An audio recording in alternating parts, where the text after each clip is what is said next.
media chat with journalists. Let's go above the nameplate. Now to the elections. 404,106 security personnel to man elections. IGP Baba speaking. It's a page 5 read for you. We hope that that number too is up and about and efficient even after the elections. Human beings will remain, Nigerians will remain after the election. So prioritizing security during the elections is good, but it's even better when life returns to normal. Let's go to the bottom strip to look at this one. APC rally, Tinubu pledges massive development for Oyo, visits Makinde. Nigeria worth saving. That's underneath that one. Our lead recovery. That's the LP's presidential candidate, Peter Obi. Well, I can't miss the picture on the front page of this Nigeria this morning. You see the presidential candidate of the APC, and the governor of Oyo State of the PDP, felicitating there. What impact would this have on the elections on Saturday? I really don't know.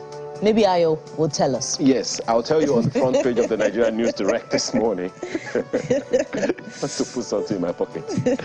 Nigerian News Direct has this one. It seems to be comparing notes with the this Nigeria today. Contempt of Supreme Court. Gbajabiamila, Falana, Adegborowa, others blast Buhari CBN. I look at the writers. Lament Buhari's broadcast throws Nigerians into deeper confusion as Emefiele orders banks to comply with Buhari's directives. Interesting. Thought that would have been the same reaction to the Supreme Court order. Labour Party VP candidate accuses mighty men of prevailing on president's decision. Falana urges FG to comply with order.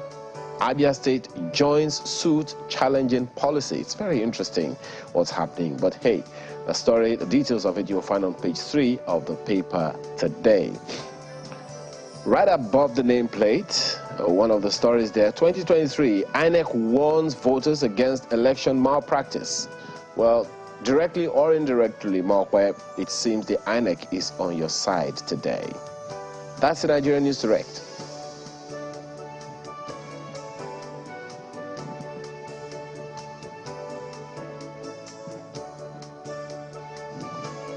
INEC is not supposed to be partisan. So when you say INEC is on her side, I'm not a member of any political. What's the meaning of that? I'm not a member of any political party. INEC and I are on the same side. INEC, just be on independent side. Which side I'm on? Okay, so take a look at Daily Trust next. Naira redesign. Buhari out to truncate democracy, ascribed to Ganduje. Whoa. President counters Supreme Court, insists on ban of old 500 naira, 1,000 naira notes. Nigerians recount losses. Nationwide broadcast, contempt of court, ascribed to lawyers. And then look at this one. They remain legal tender in Kaduna, ascribed to El-Rufai. So, does it mean that if you still got those 500 and 1,000, go to Kaduna, you can spend it? How about that? But how you get there, you have to spend the new ones, and you're transporting yourself there. It's not even that. I mean, the Kaduna state government doesn't have its own central bank. At the end of the day, it's going to go back to the banks, and if the banks don't take them, or if the central bank cannot refuse the notes. But it's going to provide a very tricky situation where a state government says there's still legal tender in my state, and it's just your state. But if you remember how much they say is not within the banking sector, so what if this one stays outside the banking sector in Kaduna State and it circulates? And traders can trade, farmers can trade, and they keep trading among themselves without going to the bank. How about that? I don't know. Who knows? Well, look at this. Pregnant woman dies in Kano Hospital over payment alert delay. Doctors ignored my bleeding wife, husband. We're investigating, hospital board. So you just wonder what you make of all of these callousness. things. That is. So they were waiting for the transfer to reflect, and then somebody was dying. Oh boy. You know, even if she survived, they treated her and she survived. Is it that, you know, hospitals sometimes detain patients until they finally see the alert? But at least provide the service first. Well, can this life ever be brought back now? The duty of care thrown out of the window, gone to the gutters, because if this played out there, why are they in hospital in the first place? So I still trust. Well, I'm looking at New Telegraph. We're still in a state of shock over that story. I mean, it is totally callous, and you know, it is unconscionable that any hospital, any facility that calls itself a hospital will let such a thing happen under its watch. It should change its name then. It's no longer a hospital. New Telegraph is the paper I have for you this morning. Naira notes knocks kudos as Buhari declares 200 Naira valid till April 10. So there's been a lot of focus on the knocks, but not enough on the kudos, perhaps. New Telegraph is striking the balance this morning. Knocks kudos as Buhari declares 200 Naira valid till April 10. Pages 24 and 26 says cashless policy has minimized money politics, curbed kidnapping. 700 billion naira to 800 billion naira new notes will be in circulation by month end. That's according to the CBN. Okay, so maybe that should help a bit. Gbajabiamila, lawyers fault Buhari's disregard for Supreme Court order. Give policy chance to succeed. Emefiele pleads. Yesterday, I was just looking at him, and he said, we're all servants. We're all servants, that's what he said. Just give this a chance to succeed. Oh, look at this. Atiku PDP back president say currency redesign, heavy blow on APC insecurity. Catholic bishops task federal government on new notes. Well, they just concluded their own conference, the Catholic Bishops Conference of Nigeria, and I'm sure they also came up with their own, what do they call that now? Communique. And perhaps this is part of what it was that was in their communique. Pages 24 and 26 is where you find details. Look at that. General election, Nigerian law allows 70 million naira cash for lawmakers during election. That's coming from the majority leader in the House of Representatives, Dogua. He says no, that's not him. We've created special unit for tracking vote buyers. That's according to the IGP. Says police, others to deploy 404,106 security personnel. Stresses government to go after IPOB's factional leader Simon Ekpa. Hands over 3,980 recovered arms, 2,358 ammunition to NCCSALW. It's a mouthful. I mean, okay, acronym. You might want to see what an acronym means on pages 5, 7, and 8. Global community anxious about Nigeria's presidential poll. That's according to Obasanjo, right there. Port Harcourt refinery confusion as federal government derails oil production takeoff. Why? Yeah. Find out what the story is about on page 3. I think we're told it was going to come on stream this year. This total makeover of the Port Harcourt refinery, you know. Too many promises broken. And I think every time, or maybe I'm jumping the gun, get to page 3 and read the story there. Just in case we missed this, I think one of the other papers had it. Alamesia, federal government U.S. signed assets return pact on $954,807 dollars looted funds. It's just slightly less than $1 million looted. You find details on page 6 of the paper. Let's see what happens if that would make a difference to the government of Bayelsa State. They're returning through the federal government, but that money rightfully belongs to the people of Bayelsa. I want to imagine that at least that should move them slightly up on the I'm looking for the word now, multi-poverty index that was recently released by the Nigerian Bureau of Statistics. So let us see what that would do for the people of the state. I want to believe that the state government will use it judiciously. We'll leave it there for New Telegraph. The Vanguard newspaper this morning is also looking at the same issue, albeit in a different way, wouldn't you say? Naira policy, get saboteurs arrested, tried. Buhari tells CBN. Isn't that an interesting angle to the story? Says Naira redesign has immensely minimized influence of money politics. Someone is wondering, just like Chamberlain said the other time, really? President Emefiele, IGP, others meet in Aso Rock. Policy hurting APC. Reps lament. Say each rep needs 70 million naira cash to execute election. Notes ATM stations now wrestling grounds. CBN governor meets bank executives. Direct them to make 200 naira notes available. Buhari flouted Supreme Court order. Gbajabiamila, Falana, CSOs. All these stories you'll find on pages 4 and 8 of the paper this morning. And a number of other, right above the nameplate on the same Naira redesign, cash crunch may worsen forex shortage. That's ascribed to Fitch. The details you'll find on the inside pages. Cashless policy, Benway traders resort to trade by barter. It's getting closer. I mean, it lends credence to what Chamberlain said the other time, that what if Nigerians among themselves decided to spend the old note among themselves? You don't take it to the bank. I need a They'll be obeying the Supreme Court order, by the way. They'll be obeying the Supreme Court order. I have, Ghana must go bags of cash. You have a car to sell. I bring it to you. You collect it from me. And you want to buy something else, maybe buy a land somewhere. You take it to the person who wants to buy the land. I don't know. Trade by barter, wouldn't you say? Trade by barter. Way to go. But I don't know if that's also approved by the Benue State government, though, like some states are doing. And so many other stories on the front page. But look at this one. It's a little different, right under the nameplate. Right above the nameplate, beg your pardon. 57.36% make credit in English, maths as NECO releases 2022 results. Is that a yay or a nay? I guess it depends on who is looking at it. Several other stories, but let's take some parts of Mr. and Mrs. this morning. I'm going to leave you with a cliffhanger.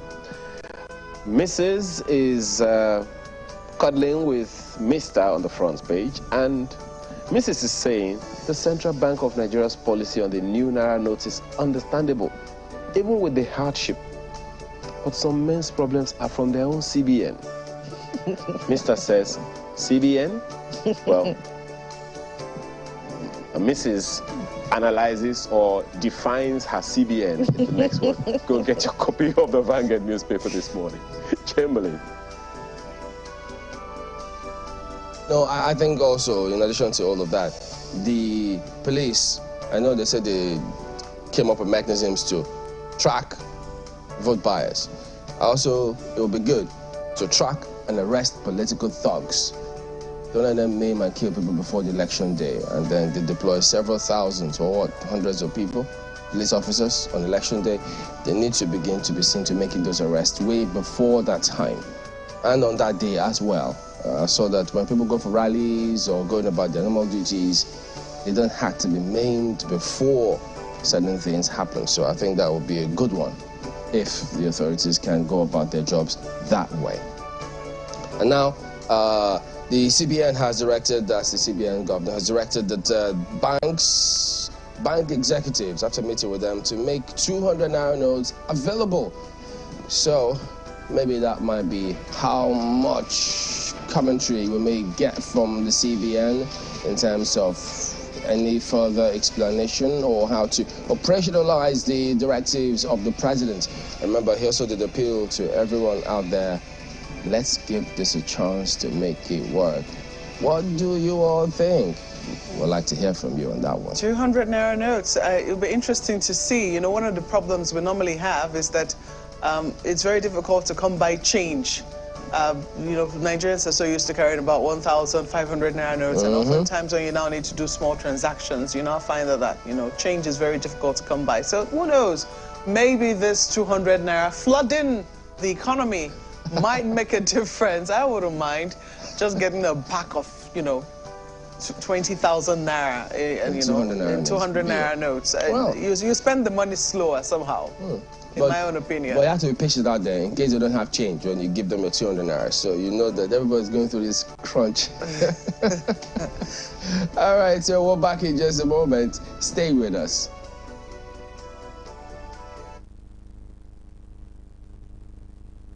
And sincerely sympathize with you all over these unintended outcomes. To stem this tide, I have directed the CBN to deploy all legitimate resources and legal means to ensure that our citizens are adequately educated on the policy. Enjoy easy access to cash withdrawal through availability of appropriate amount of currency and ability to make deposits. I have similarly directed the CBN should intensify collaboration with anti-corruption agencies so as to ensure that any institution or persons found to have impeded or sabotaged the implementation should be made to bear the full weight of the law. During the extended phase of the deadline for currency swap, I listened to invaluable pieces of advice from well-meaning citizens and institutions across the nation. I similarly consulted widely with representatives of the state governors as well as the Council of State. Above all, as an administration that respects the rule of law, I have also noted that the subject matter is before the courts of our land and some pronouncements have been made. To further ease the supply pressures, particularly to our citizens, I have given approval to the CBN that the old 200 naira banknote be released back into circulation and that it should also be allowed to circulate as legal tender with the new 200 naira, 500 naira, and 1,000 naira banknotes for 60 days from February 10th, 2023 to April 10th, 2023, when the old 200 naira note ceases to be legal tender. In line with Section 20, subsection 3 of the CBN Act 2007, all existing old 1,000 naira and 500 naira notes remain redeemable at CBN and designated points. I'm Tyler now and I love telling stories. Even though I have a lot of high-tech filming equipment, the best camera for me is the one that you have in your pocket. And that's why I love the Tecno Phantom X2 Pro. One of the things I love about this phone is that it has a retractable portrait lens, which allows me capture footage with a greater depth of field, which leads to a sharper image. It also has a great battery life, which lasts me all day. This means that I don't have to worry about charging up my phone whenever I'm on the road.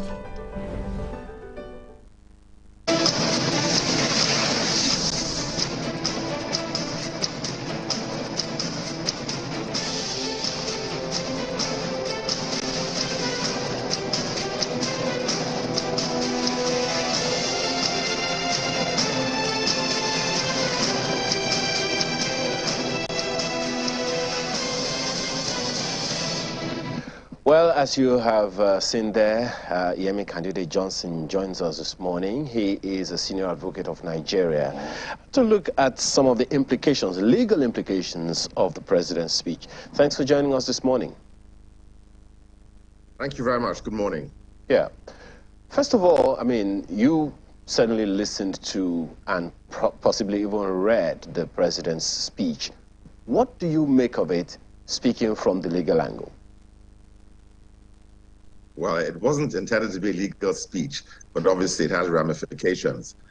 Purely from a legal perspective, what is worthy of note, in my opinion, is the view that he appears to have taken as to the intervention of the highest court in the land on the subject matter of the policy that he was addressing in that speech. He said that he had received opinions and consultations from a number of well-meaning Nigerians, and that as a government that respects the rule of law, he had taken note of certain pronouncements by some courts. It was quite a casual acknowledgement of the fact that legal proceedings have been instituted against the effectiveness of the policy. And so from a legal perspective, my conclusion is that the president considers the opinions of courts to be matters that he should consider, but matters which he weighs in the context of other advice that he receives. How disturbing or concerning is it that the courts in that speech may have been referring only to the Supreme Court, and that's the highest court in the land which made a pronouncement? Yes, the pronouncement has its own difficulties. I think that what the president's speech shows is that what it recognizes is that the court has been invited to intervene in a political matter, and that intervention has created what is a slow-moving constitutional crisis. The Supreme Court has made a pronouncement. The legal effectiveness of that is a matter for the courts to decide, since under our Constitution, what the law is entrusted to the courts, and the effectiveness of a judicial decision depends on how it succeeds in affecting the politics or government or whatever it is directed to. So it leaves me with some confusion because the courts are not intended to operate in the political realm. In this case, they are, and we will discover very shortly whether our law has changed sufficiently to make the decision of the court in this political matter effective. Please educate on how this is a political, how this strikes you as a political position, because it was the governors observing the unrest, the civil and social unrest that the policy and the insistence of the CBN has produced that is making all of these happen. So as a result of the things that they've seen, the governors went to court and said, look, let this be done. And the Supreme Court made that pronouncement. So how, in your opinion, is that a political matter when the governors, knowing the unrest happening within their terrains, are the ones that went to court and said, let this unrest stop? And the Supreme Court made a pronouncement in that regard. From a purely legal perspective, the power of a court is activated when it has jurisdiction and by proper procedure. That is one aspect. The subject matter of this intervention is the control by the federal government of the monetary policy of the country. The Constitution recognizes that that is a power of the federal government. It is a sovereign power in law generally. And the law has been, that power has been regulated by the Central Bank Act, which is also an act of the Nigerian government. So what is political is the deployment of that policy at this time, which creates a crisis which has an impact on the well-being of the state. The Constitution, the Central Bank Act, the procedure of the court are matters which the court can take cognizance of. But I think any well-meaning observer would recognize that the implementation or the deployment of this policy, which is highly disruptive, which is damaging to the economy, history and the record of demonetization across the world teaches that it has limited effect on its principal object, which is to control the circulation of black money.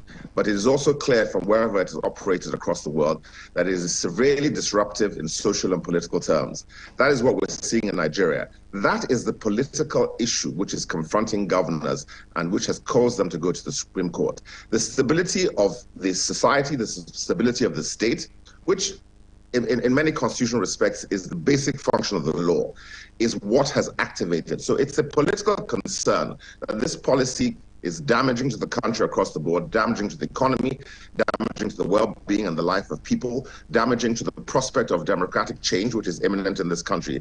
That is what has activated the governors to go to the Supreme Court. But a separate legal question is whether the Supreme Court has jurisdiction, whether the procedure is proper, whether the decision it gives will be effective. So there are two separate questions. The court has been brought to resolve a political question, which is not what, by its natural design, it should do. But in constitutional law, you know, the legal aphorism is that nothing succeeds like success. So if the Supreme Court is able to make an effective order, and that is a matter that will be resolved also in the political terrain, whether this order the Supreme Court makes is effective is a political matter. And if it works, then the Constitution would have changed to recognize that in a wider area of political life, the Supreme Court can intervene legally. Good morning, Mr. Candidate Johnson. And you know, when the matter was first brought before the Supreme Court, this was part of the debate, you know, the matter of jurisdiction.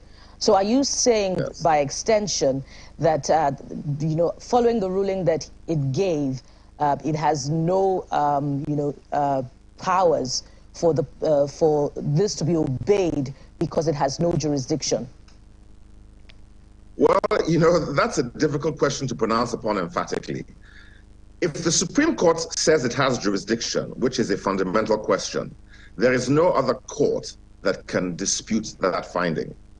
Another legal aphorism is that the law is what the courts say it is. In this area of constitutional law, we are effectively reconstituting our constitution by the acts of the court. So I wouldn't be so emphatic as to say the court had no jurisdiction. We know what the letter of the law of the Constitution says. It says that in a dispute between the states and the federal government, that the Supreme Court has original jurisdiction. That jurisdiction has been ostensibly invoked. It doesn't matter what I think. What matters is what the Supreme Court says, because there is no appeal from the Supreme Court. If the Supreme Court says that it has jurisdiction to determine this question, then that is the law. And this is why I say we're in a reconstitutional stage.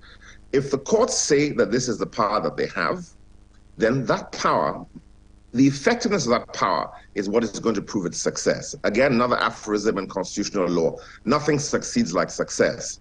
So we will have to know in the next few days whether that decision, even though it's a temporary decision, that decision, is it effective? And the effectiveness of a legal decision, especially in a constitutional matter, is a political issue. So is this... If it succeeds, that is the law. So is this point one which the Attorney General may be arguing in a court of law or at the Supreme Court when it presents its own argument? Because following that presentation of this matter at the initial stage at the Supreme Court, the Attorney General countered it, you know, with its own suit. So will this be one of the points that the Attorney General will be arguing? Sure. If the Attorney General